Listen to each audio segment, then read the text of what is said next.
Alright, we are going to be taking on the Magician Gold class challenge. This is my third attempt at Magician Gold. The first two, both of them, I was not anywhere close to being able to beat the final boss.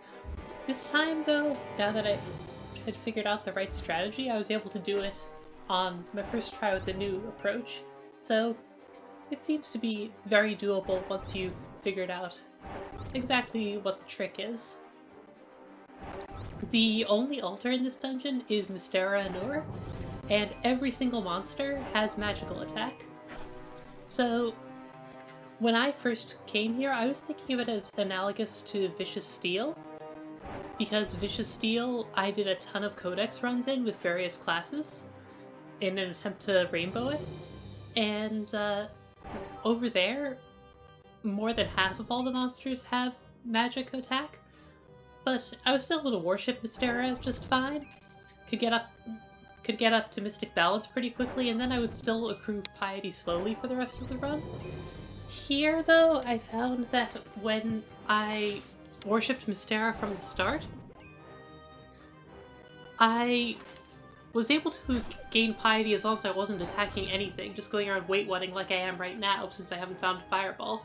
There it is, now that I found Fireball I can start fighting. But once you start fighting, at best I was able to tread water in terms of piety. I couldn't actually gain piety just to avoid losing it, and even that I could only do as long as I was only fighting monsters higher level than me, never picking off any popcorn. So I was able to get Mystic Balance during the wait-what phase, especially since it took me forever to find Burnderaz. But after that, I couldn't really get anything else from Mystera, and then I wasn't allowed to vacuum up popcorn at the end for more levels, because if I tried to do that, she would punish me a bunch of times. So the trick I figured out instead is don't worship Mystera at the start, worship her at the very end. She gives you a bit of piety for every spell you've cast so far, and if you worship her at the end, that adds up to a lot of piety, and she doesn't give you less piety based on the number of magic users you've killed, so we're going to start worshipping her at the very end of this build-up phase, after we've already killed everyone we plan to kill.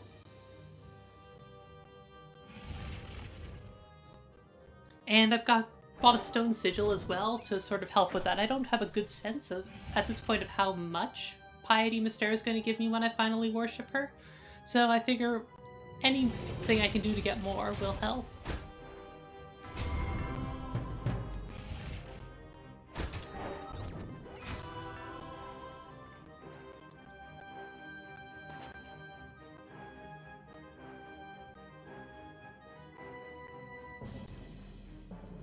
Used a level up there to take out the level 3 Djinn fairly painlessly. These soul suckers are a bit of a pain, but they're not really a threat. When we worshipped Mystera from the start, we also couldn't pop burning stacks very easily because they had a tendency that often involved killing popcorn, which Mystera hated. Now that we're not worshipping Mystera, though, we can just kill them straight away.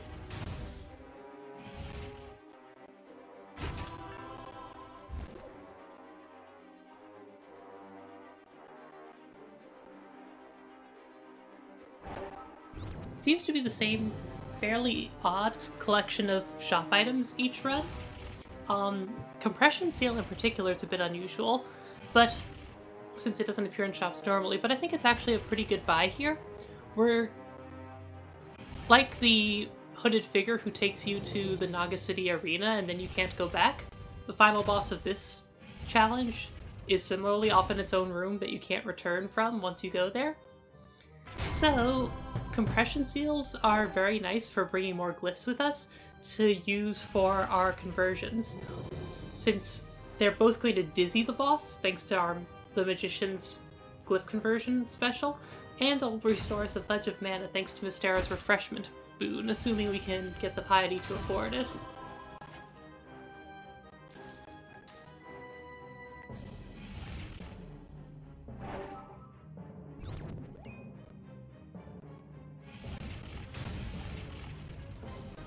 sometimes I forget that I can actually take on these goo blobs pretty easily. Or acid goos, I suppose they're called. I'm so used to having Avatar's Codex that, especially since some of my fireballs are heavy, I occasionally forget that not all of my attacks are retaliated. Which gives me a lot more leeway in dealing with the corroders than I'm used to. Because I did a bunch of Naga City Curious runs with Avatar's Codex, and the acid blobs I pretty much always just ignored when I was in the upstairs area, because I didn't need to kill them to get enough experience for my setup. And a little bit of corrosion isn't the worst thing in the world, but if I can avoid it and still come out with just as much XP, I'd like to.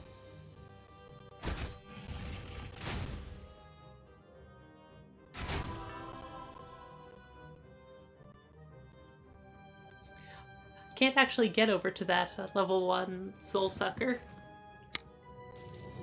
The plants that druidy person summoned are blocking all of the paths.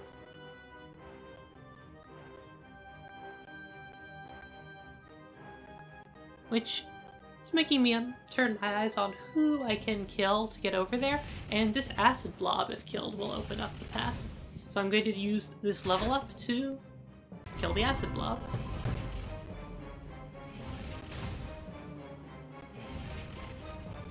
I'm fine with taking a bit of corrosion here as well, because due to the nature of the end boss, our physical defenses, our actual defenses won't matter at all in the end. It doesn't matter how much corrosion we have, we won't be getting hit by the final boss even once.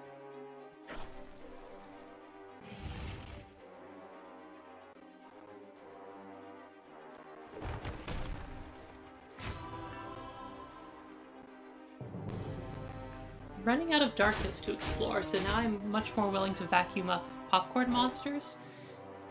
And there's the admin to take us to the end boss when we're ready. This is about the point where I'm done killing more strong monsters, or at least getting close to it, and just looking for what monsters can I kill at all before we have to move on. Because I certainly don't want to spend any resources like potions or other permanent resources while I'm here.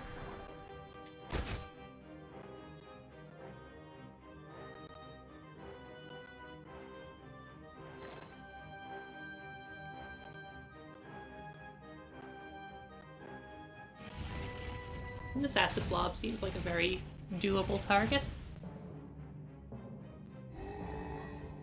So I'm about to level. I may as well get myself a little more mana from Blood to Power to win with a magical attack instead of physical. It means that we won't take one more stack of corrosion, not that it really matters, and it's one more spellcast for Mystera to give us something like 1 piety for. It's a pretty trivial thing to do, honestly. I'm not entirely sure the darkness it used up was worth it, but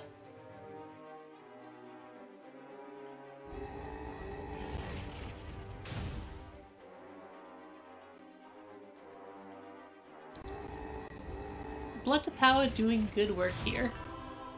And since we can't use our health in the boss fight at all otherwise, the Blood to Power is going to be extremely useful. It'll let us make use of the health we regain by exploring, it'll let us make use of our health potions, it'll let us make use of our starting full health bar. It's just a good thing to have.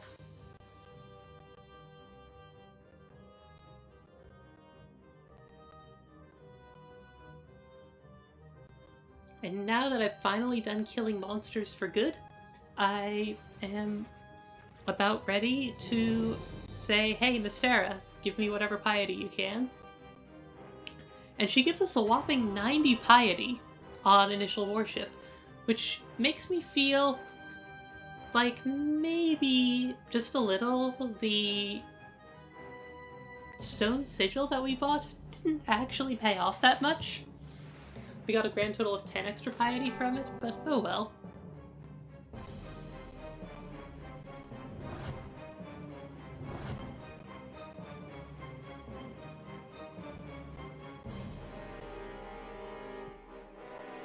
I took Refreshment first, because using Refreshment I can convert one of the glyphs I wouldn't be able to take with me anyhow, which will get me mana, which I can use to cast more spells, which will get me more piety, which I can hopefully use to buy Mystic Balance before we move on. We've got enough refills that having Mage Plate to increase our max mana to get more from every refill is going to be very, very useful. I'm searching all the shops because I thought there was a second shop with a compression seal somewhere. The more items I can bring with me, the better, and I've got enough money to afford it, but I can't seem to find it. There is a mana burn plant near Mystera's altar, just south of a mushroom. That plant is covering the other compression seal, which means, of course, I'm not going to go for it. I would like another compression seal, but not so much that I'm willing to get myself mana burned and then need to spend a mana potion in order to pay for it.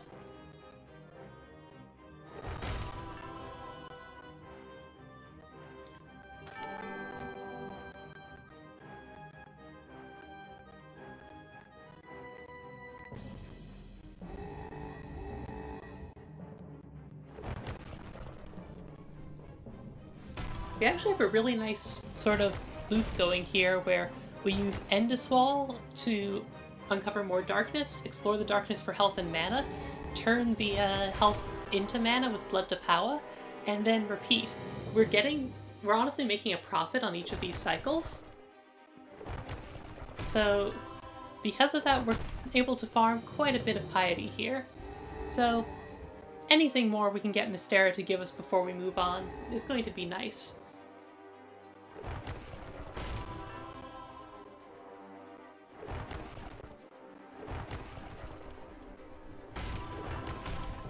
I took an odd route there because that way I could break tube tiles to get all 4 of those dark spaces, and I don't think there was anything better than that possible. Extra max mana, moving from 17 to 18 is great because it increases the amount of mana gained from each mana potion and each refreshment by 1. And when we're only using magical attacks, Flames is certainly nice. Bought the Soul Orb because it's got good conversion value and I had nothing better to do with my money. I couldn't quite afford the Battle Mage Ring. Let's go! I should probably be using Endoswall on the way up here to break some of those walls on either side of the bridge, just to open up a little more darkness I can reach by direct exploration. So that's a bit of a misplay, where I lost some value. I love this as the boss, though. Also could have explored to get my mana back before throwing that fireball. But yeah, I remember first unlocking Mystera. I had to come here a few times because the first time I didn't realize I didn't figure out that the glyphs I had could get through, and the second time I didn't have any appropriate glyphs. So I remember this room very well, and just seeing this as the final boss of the Magic Tournament, it's like, yeah, that makes sense. It just feels right.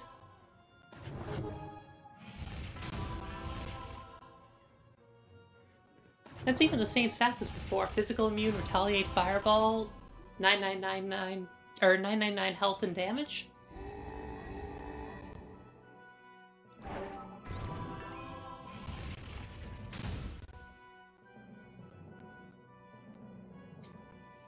I expected Blood to Power to not explore that tile in the bottom left. That would have been accessible by walking. I figured there's another tile within 2 spaces of me, and that one's 3 away, so it won't be that one that it goes for. But for some reason, Blood to Power, whereas everything else in this game treats diagonals and orthogonals as the same distance, so I guess Wadified is the other exception, but for example, Sun Priestesses have a 2x2, a 5x5 grid that they cover, which basically means everything within a 2 distance from them. But whereas everything else is square-shaped, Blood to Power is diamond-shaped. It's based on whatever's closest in terms of orthogonal moves, not in terms of diagonal moves. So that's just a little oddity. I go through all my health potions before my mana potions. There's not really a reason for that. It doesn't matter either way. We can't take gold out of a class challenge. I don't use Blood to Power that much in regular gameplay, so I'm happy to be in a place like this where I can use it as much as I want with literally no downside. But I don't think I did anything too clever this run, and I had tons of resources left at the end, so I think once you know to not worship Mystera until the end instead of at the start, this is a pretty smooth dungeon. At least if you find Burned Oraz before you've explored 2/3 of the dungeon. If you find it on the very last tile, which happened to me on, like,